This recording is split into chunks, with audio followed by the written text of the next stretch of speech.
영적 음란이 가져온 가정의 위기, 이것은 실화입니다. 한 교회 여집사가 저한테 상담을 왔던 내용입니다. 아이들이 불안함을 느낀대요. 엄마가 옷을 곱게 차려입기만 해도 아이들이 막 불안해한대요. 그리고 아이들이 그 순간 머릿속에서 수없는 많은 생각들이 막 스쳐 지나가는 모양이에요. 제가 물어봤어요. 근데 제가 그 아이들의 심리를 이렇게 설명해 줬어요. 집사님이 옷을 곱게 차려입는 순간 아이들은 엄마가 어디를 가려는 모양이다. 분명히 나를 버려두고 간다. 나랑 같이 갈 곳이 아니라고 말한다. 그래서 나를 내버려두고 간다. 엄마를 따라가고 싶은데도 안 된다고 한다. 그래도 따라간다고 하면 매를 맞을 수도 있다. 아니, 꾸중하시거나 나무라시거나 욕할 거다. 이거 경험해 본 사람. 어렸을 때 경험 안 해봤어요? 안 해봤구나. 야, 좋은 부모 밑에 자랐네. 근데 왜 인생을 그렇게 살아요? 그럼 여러분 악한 사람들인 거예요. 이런 상처 받지 않고 여러분 인생이 그렇게 살고 있다면 여러분 악한 사람인 거예요. 본성으로. 이런 상처를 받고 그렇게 산다면 상처 때문인 거예요. 그러다가 엄마가 안 오시면 어떡하나? 엄마가 사고라도 나서 다치거나 돌아가시면 어떡하나? 우리 찬주가 그래요. 할머니 죽지 마, 할머니 다치지 마. 그러면서 밥도 못 먹고 옷도 못 사 입고 그래서 나는 엄마를 따라가야 해. 그리고 엄마를 지키고 보호해야 해. 상처 때문에 그래요. 나는 엄마를 지켜줄 수 있어. 그래서 나는 따라가야 해. 그런데 엄마가 못 오게 하니까 나는 괴롭다. 이게 아이들의 심정이에요. 그 아이들 데려와서 제가 질문했더니 다 맞대요.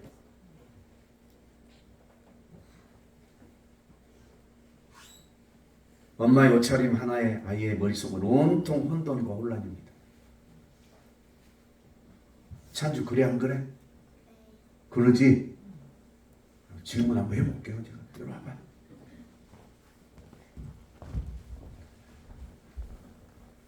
할머니가 할아버지랑 옷 입으면 무슨 생각이 들어? 멋진 생각하고 예쁜 생각. 멋진 생각, 예쁜 생각 들고 그 다음에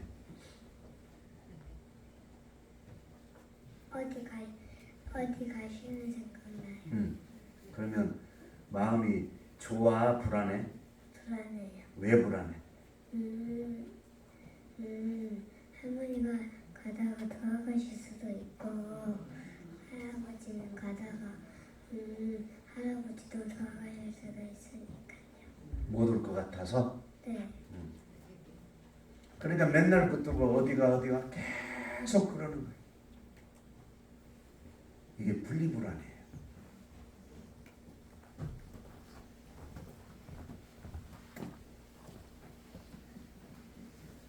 저는 경험자예요.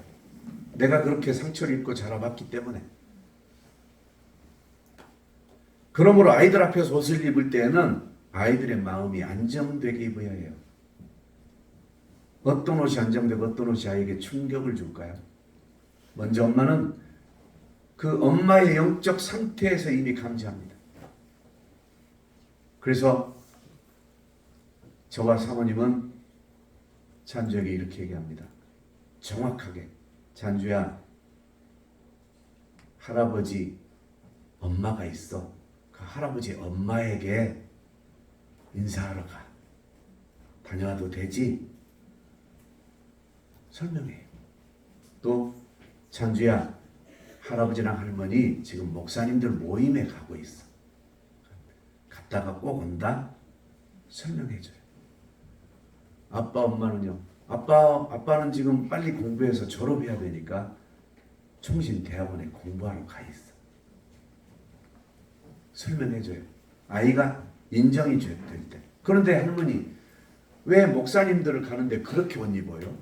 왜? 좀 이렇게 입어보세요. 왜? 네가 보기 이상해? 놀러 가는 것 같잖아요. 사실 목사님들과 그 모임이었어요. 그러니까 이제 그런 걸 아이들도 안단 말이에요. 저 5살, 6살짜리가 그랬단 말이에요. 그래서 그 영적 상태가 어느 정도냐? 자, 다음으로는 아이가 평소에 보아왔던 엄마의 생활 모습을 유추합니다. 다시 말해서 유사한 점에 기초하여 다른 사물을 미루어 추측한다는 걸 유추한다고 해요. 평소에 엄마가 입고 있었던 옷을 다시 입으면 신경 안 씁니다. 그런데 전혀 입지 않았던 옷을 입는 순간 뭔가 이상해. 예를 들어 엄마가 외출할 때 하는 행동에서 감지합니다. 화장을 한다거나 머리를 만질 때 그렇습니다.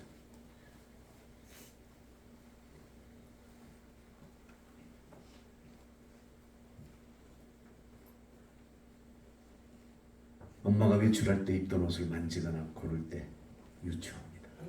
그리고 평소 밖에서 보아왔던 다른 엄마들이나 여자들의 모습을 떠올리면서 엄마를 그런 생각 속에 개입시켜서 유추합니다. 그래서 불쑥 엄마 어디 가?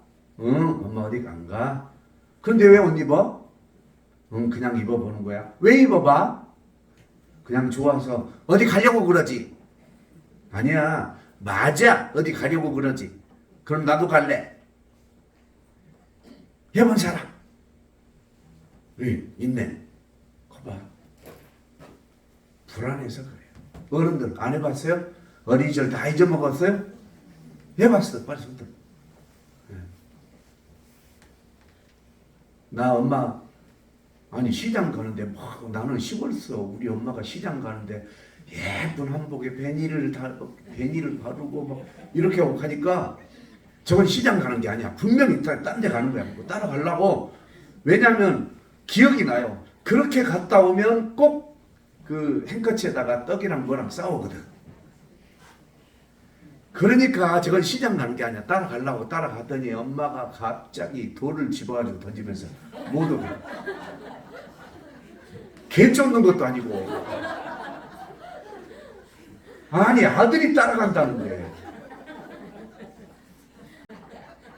시간이 없는데 저 못 가겠다. 내가 언제 못 가겠어 따라간다 그랬지. 그때 그 상처가 지금도 있어요. 지금. 알고 봤더니 그날 결혼식이었어.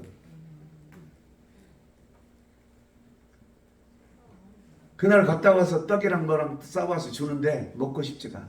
왜? 떡보다도 더 중요한 건 그 향긋한 엄마의 그 화장품 냄새, 그리고 엄마 손잡고 걸어보는 게 나는 꿈이었거든.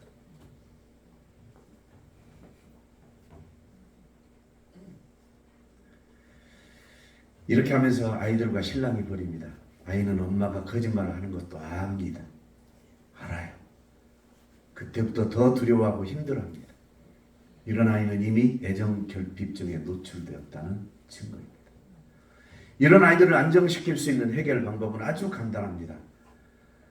아이가 어린이집을 가든 유치원을 가든 학교를 가든 항상 아이가 먼저 나갈 때까지 아무런 준비도 하지 말아야 됩니다. 그리고 난 다음에 자기를 해야 됩니다. 그래서 약속 시간도 충분히 여유를 두고 잡아야 하고 일도 그렇게 해야 합니다. 이게 지혜인 거예요.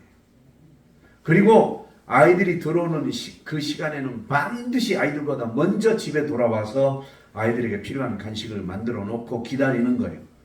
그래야 아무 일 없었던 것처럼 아이는 안정감을 얻고 용기를 가지고 사는 거예요. 그러면 아이들은 안정적으로 변화되고 머리에 혼란이 사라지게 되고 공부에 집중력을 갖고 명석하게 되는 거예요. 사실 아이들이 컴퓨터나 TV나 게임에 빠지는 이유는 큰 문제가 있어서 그런 게 아닙니다. 아이들이 장애가 있어서 그런 게 아니에요. 사랑이 없어서 사랑을 채우려고 하는 것뿐이에요. 그래서 부모가 제대로 달라지면 아이들도 달라져요. 또 이 설교 들었다고 니들 마음껏 또 게임할 거지? 해. 아이 앞에서 안정을 취하십시오. 집안에 들어오면 평안한 분위기를 만들어주고 그러면 아이들은 밖으로 나가지 않습니다. 안정된 가정과 평안한 분위기를 만들어 주는 것이 부모의 사명입니다. 그래서 먼저 부모가 영적으로 맑아져야 됩니다. 말씀 믿고 기도하고 찬양하십시오. 부모가 영적으로 불투명한데 어떻게 자녀가 투명할 수 있겠습니까? 한 예를 들어봅니다.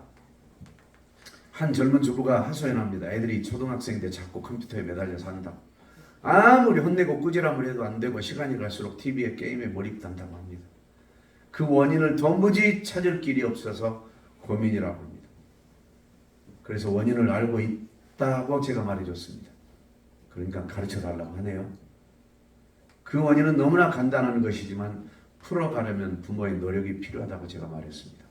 방금 그 전의 내용이 전부예요.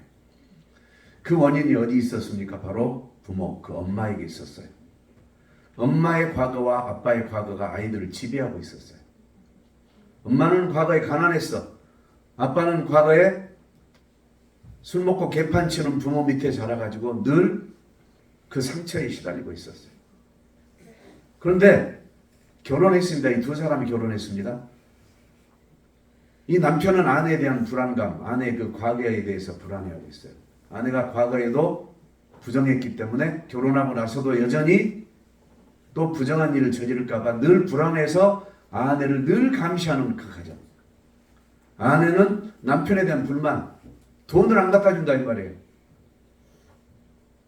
그러니까 일과 돈과 장래에 대한 두려움이 아이들에게 영향을 주고 있었던 거예요. 그래서 제가 그럼 지금 뭐 하고 있냐 그랬더니 피아노 학원, 친구가 운영하던 피아노 학원 인수했대요. 남편하고 상의도 없이 저질렀어요. 그러니까 남편과 자주 다투는 거예요. 근데 학부모들이 전공하지도 않아놓고 피아노 학원 한다고 학생들 다 데리고 나가버렸어요. 그런데 늦게라도 전공하려고 왔다가 저를 만난 거예요. 그리고 상담을 받은 거예요.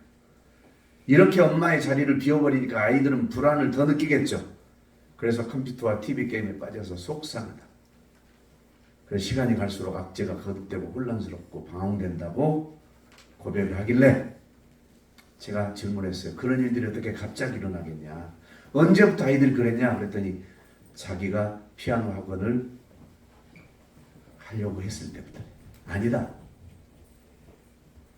더 솔직하게 얘기해라. 그랬더니 어렸을 때 사람들에게 사랑받으려고 쫓아다녔던 그 습관대로 지금도 다른 사람들에게 인정받으려고 사람을 만나러 다녔던 그 습관 때문에 아이들이 바뀌어버린 거예요. 여전히